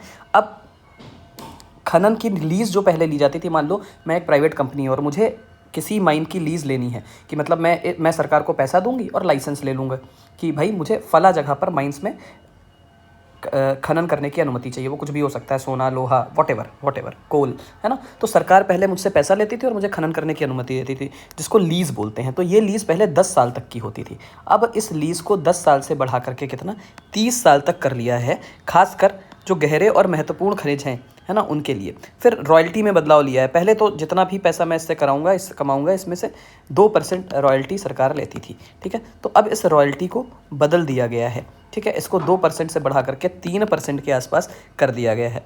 इसके अलावा जो गिग वर्कर्स हैं, उनको नए सुधारों में शामिल किया गया है। गिग वर्कर्स, या फिर जिनको फ्रीलांसर्स बोलते हो, गिग वर्कर्स वो हैं जो किसी प्लेटफॉर्म का इस्तेमाल करते हैं, है ना। ओला, उबर, जोमेटो, है ना, एक इनफॉर्मल जॉब होती है, किसी प्लेटफॉर्म का इस्तेमाल करके ये काम करते हैं।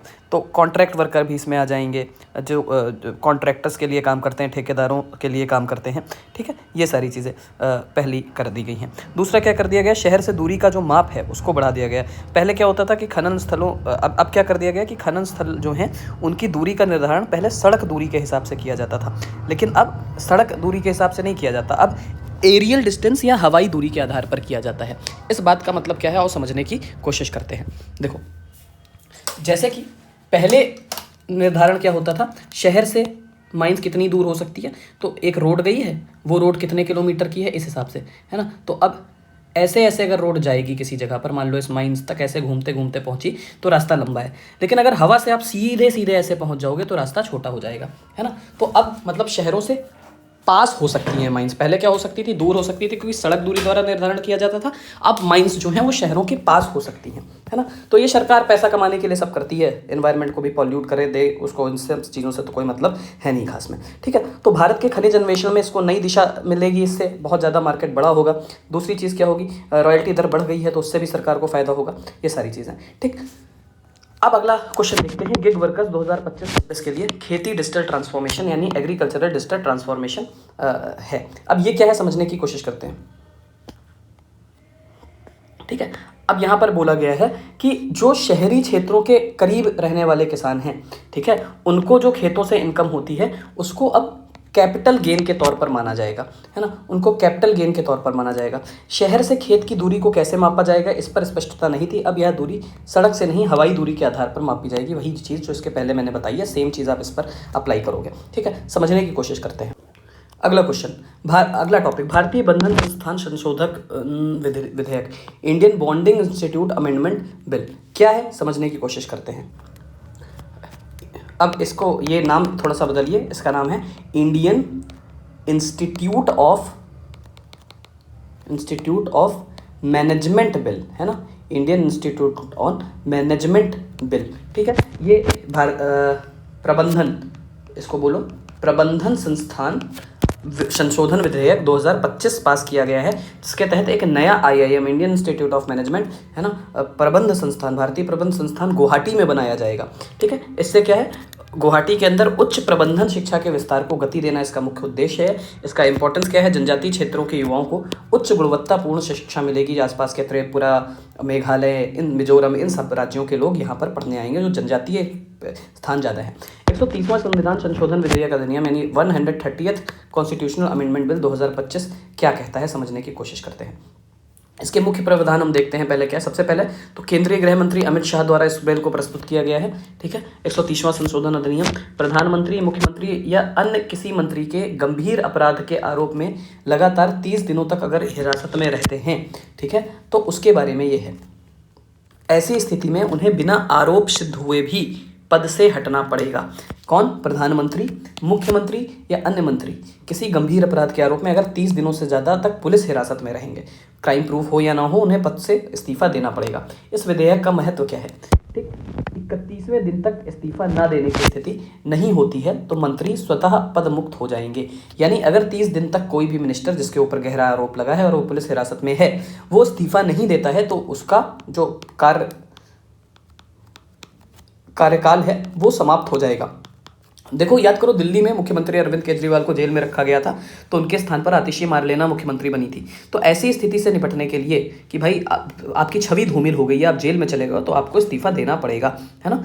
अच्छा, अगर आपके ऊपर केस चलता है, कोर्ट आपको फ्री डिक्लेयर कर देती है ना, या कोर्ट आपको कन्विक्ट नहीं करती है, वो आपको फ्री डिक्लेयर कर देती है, आपको बरी कर देती है सभी आरोपों से, तो आप वापस पुनर्नियुक्त हो सकते हैं, लेकिन तब तक आपको किसी भी तरीके के नियुक्ति से दूर रहना पड़ेगा। हालांकि जो विपक्ष है वो इसका बहुत विरोध कर रहा है। उसका कहना है कि ऐसी स्थिति में सरकार अपनी शक्ति का इस्तेमाल कर सकती है और ऐसे केसेस को रजिस्टर नहीं होने देगी, या जिसके खिलाफ अपराध हुआ है उस पर दबाव बनाएगी। ठीक है, अगला टॉपिक क्या है? फिजी के प्रधानमंत्री रबुका का भारत दौरे के बारे में है।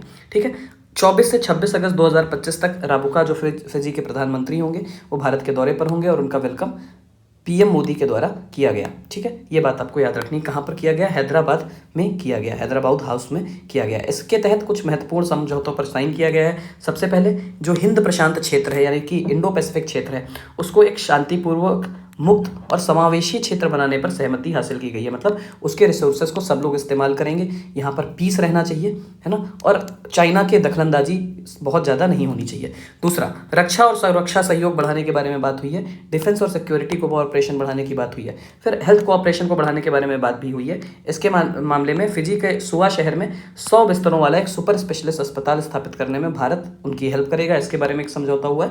और दूसरा, जो BIS है ना, ब्यूरो ऑफ इंडियन स्टैंडर्ड्स, या भारत मानक ब्यूरो जो है, और फिजी का एक स्टैंडर्ड है जिसको DNMS बोला जाता है, या DNAMS बोला जाता है ना। तो इन दोनों मानकों के बीच, मानकों के बीच में एक समझौता हुआ है। क्या समझौता हुआ? अब जैसे BIS कई सारे इलेक्ट्रॉनिक इक्विपमेंट के लिए या फिर लाइटनिंग इक्विपमेंट के लिए एक मानक है, और ऐसे फिजी में DNMS है ना। तो ये दोनों संस्थान मिलकर के सहयोग करेंगे, और ये सहयोग इस बात पर केंद्रित रहेगा कि ये दोनों मिलकर के मापदंड मानक तय करें कि जो भी प्रोडक्ट बनाए जाएंगे, है ना, उनका स्टैंडर्ड क्या होगा, और ताकि उनकी क्वालिटी बेटर हो सके, है ना। और इसके लिए उनको कुछ क्राइटेरिया तय करने पड़ेंगे, जिससे कि उपभोक्ता या कंज्यूमर्स को अच्छे प्रोडक्ट मिल सकें, उनकी क्वालिटी अच्छी हो सके, वो सुरक्षित रहें, प्रोडक्ट भरोसेमंद रहें।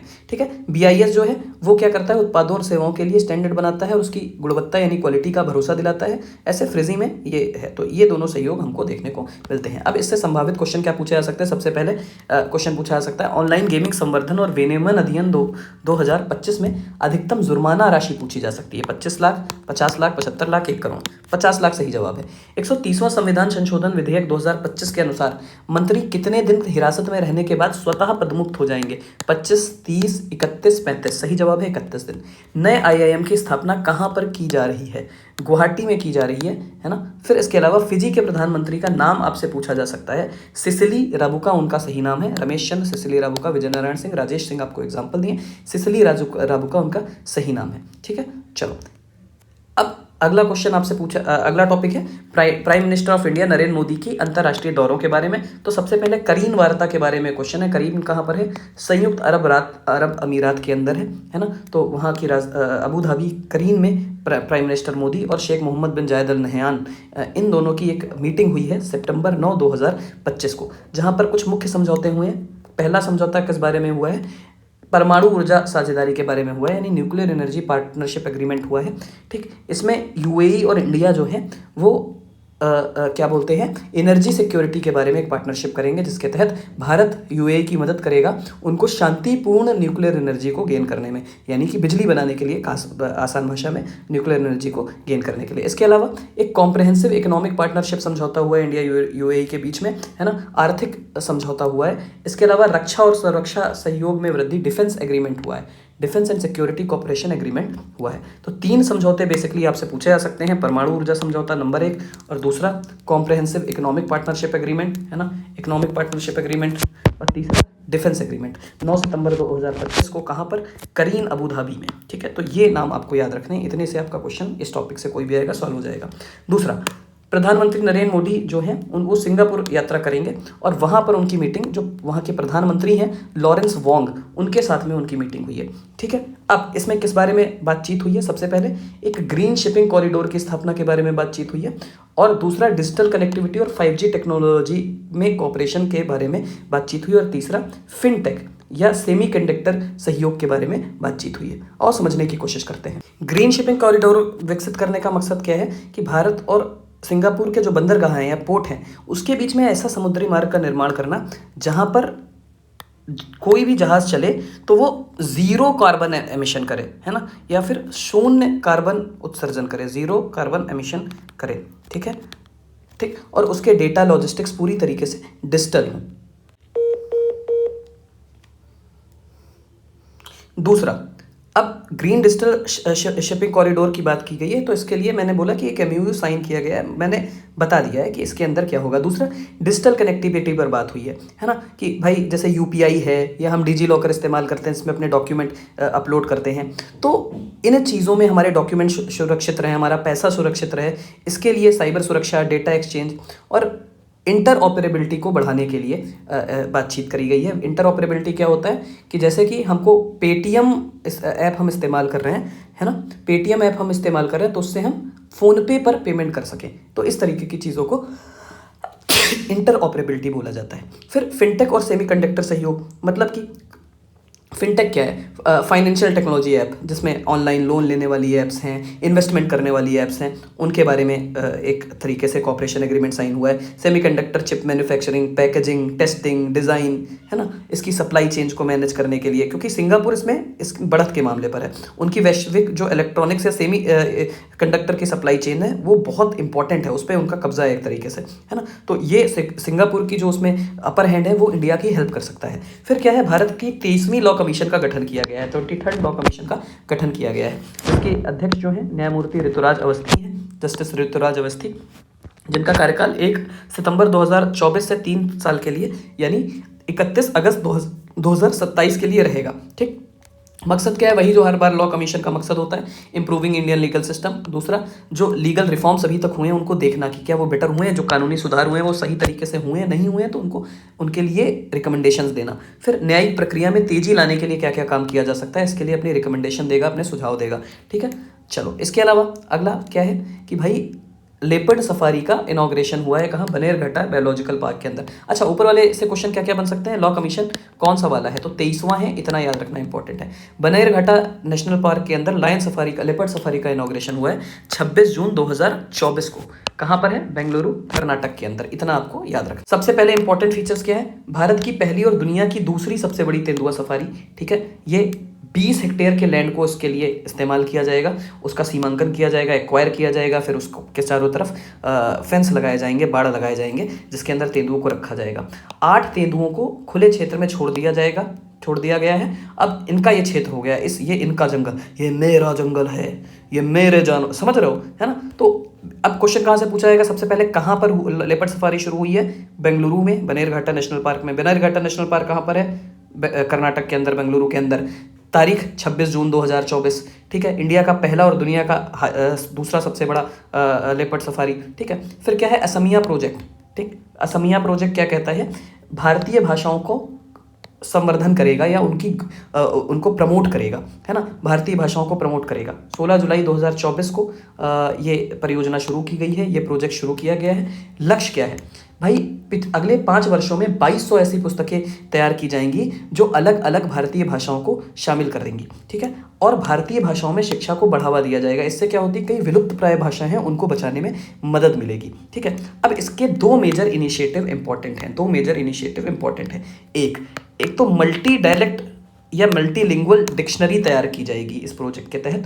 और मल्टीलिंगुअल डिक्शनरी का मतलब क्या है कि किसी भी भाषा को ये एक डिजिटल प्लेटफॉर्म बना देंगे, बेसिकली एक ऐप बना देंगे या एक पोर्टल बना देंगे, वेबसाइट बना देंगे। अब वहाँ पर एक डिक्शनरी, ऑनलाइन डिक्शनरी बना दी जाएगी। आप किसी भी भाषा के हैं, मान लेते हैं कि आप हिंदी भाषी क्षेत्र से महाराष्ट्र में जाते हैं, किसी ने मराठी में कुछ बोला तो आपको शब्द समझ नहीं आया, उस शब्द को आपने यहाँ पर डाला, उसका आंसर आपको मिल गया, है ना। तो मल्टीलिंगुअल डिक्शनरी बना दी जाएगी। दूसरा, रियल टाइम ट्रांसलेशन आर्किटेक्चर तैयार किया जाएगा। फॉर एग्जाम्पल, आप अपनी गाड़ी से बेंगलुरु घूमने गए। अब बेंगलुरु में ये रहता है कि भाई कन्नड़ बोलो, हिंदी बोलोगे तो जवाब नहीं देंगे। आपने अपना फ़ोन ऑन कर दिया, ठीक, अब आपकी जो भी बात हुई सब्जी वाले से या गाड़ी वाले से, वो बात फ़ोन ने समझी और उसको आपकी भाषा में ट्रांसलेट कर दिया। अगर आप हिंदी बोलते हैं तो हिंदी, गुजराती बोलते हैं तो गुजराती। तो लैंग्वेज के बीच में जो लड़ाई थी वो खत्म होगी, है ना। और क्या बोलते हैं, पूरे देश में एकता का भाव बढ़ेगा। ठीक है, तो कहाँ कहाँ से क्वेश्चन, सबसे इंपॉर्टेंट क्वेश्चन पूछा जा सकता है कि बहुभाषा शब्दकोश या मल्टीलिंगुअल डिक्शनरी और रियल टाइम ट्रांसलेशन आर्किटेक्चर, इनमें से किस योजना के तहत तैयार किया जा रहा है। तो असमिया परियोजना आपको याद रखना है, नाम याद रखना है। ठीक है, 16 जुलाई 2024 को शुरू है, 5 वर्ष में 2200 पुस्तकें तैयार करना भी इसका एक लक्ष्य है। ठीक, नेपाल में तख्ता पलट हुआ है, अभी जनजी प्रोटेस्ट हुए हैं। ठीक है, तो उसके बाद जो अंतरिम सरकार, इंटरिम गवर्नमेंट का मतलब क्या है कि जब तक इलेक्शन नहीं हो जाते तब तक सरकार बनाई गई है, जिसको अंतरिम सरकार बोलते हैं। तो वो सरकार किसके अंडर तैयार की गई है। ठीक है, तो आप देखेंगे राष्ट्रपति रामचंद्र पौडेल द्वारा सुशीला कार्की को प्रधानमंत्री डिक्लेयर किया गया है, नेपाल का अंतरिम प्राइम मिनिस्टर डिक्लेयर किया गया। 12 सितंबर 2025 को ये इवेंट हुआ था, है ना। फिर 5 मार्च 2026 को देश में आम चुनाव हो जाएंगे। 2026 5 मार्च तक सुशीला कार्की ही प्रधानमंत्री रहेंगी, फिर जनरल इलेक्शन होंगे।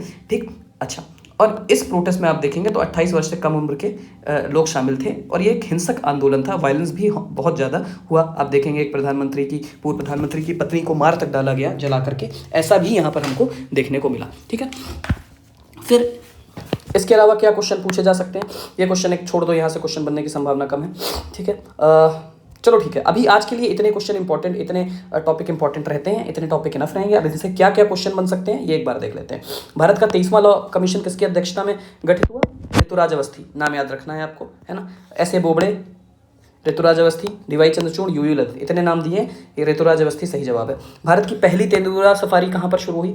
रणथंभौर नेशनल पार्क राजस्थान, बनर्जी जैविक उद्यान बेंगलुरु, बनर्जी नहीं है बनेरघाटा है, Jim Corbett national park Uttarakhand, Kaziranga Assam, तो बनेरघाटा बायोलॉजिकल पार्क बेंगलुरु। ठीक है, असमिया परियोजना का मुख्य उद्देश्य क्या है? तो what is the main objective of Asamiya project? कृषि विकास, भारतीय भाषाओं में शिक्षा को बढ़ावा देना, डिजिटल साक्षरता, या फिर स्वास्थ्य सेवा विकास। भारतीय भाषाओं में शिक्षा को बढ़ावा देना, promote education in Indian languages. Nepal में अंतरिम प्रधानमंत्री के रूप में किसको नियुक्त किया गया? सुशीला कार्की, वामदेव गौतम, प्रचंड, केपी शर्मा ओली। सही जवाब है सुशीला कार्की। फिजी के वर्तमान प्रधानमंत्री कौन है? Who is the current prime minister of Fiji? Frank Bainimarama, Sitiveni Rabuka, Mahendra Chaudhry, Laisenia Qarase, Sitiveni Rabuka. इतने क्वेश्चंस मेरे ख्याल से और इतनी टॉपिक्स आज के लिए इंपॉर्टेंट रहेंगे। अब जैसे जैसे हमारी क्लास आगे बढ़ती जाएगी, हम क्लास का ड्यूरेशन बढ़ाते जाएंगे, और 1.5 घंटे से 1 घंटे 45 मिनट तक क्लास होगी। आपकी अंतिम क्लास 11 तारीख को हम लेंगे, है ना, 11 अक्टूबर को लेंगे। 12 सितंबर को आपका पेपर है ना। इसको एक बार ज़रूर रिवाइज कर लीजिएगा। इसका जो PDF है वो हम आपको हमारे टेलीग्राम चैनल एग्जाम स्फेयर पे मिल जाएगा, जिसको हम लोग एक बार जो कमेंट सेक्शन है वहाँ पर मेंशन कर देंगे, डिस्क्रिप्शन सेक्शन में मेंशन कर देंगे। आज की क्लास में इतनी चीज़ें बहुत हैं, है ना। इसको आप एक बार पढ़िए, एब्जॉर्व करिए, फिर हम नेक्स्ट क्लास लेकर के आते हैं। Thank you so much.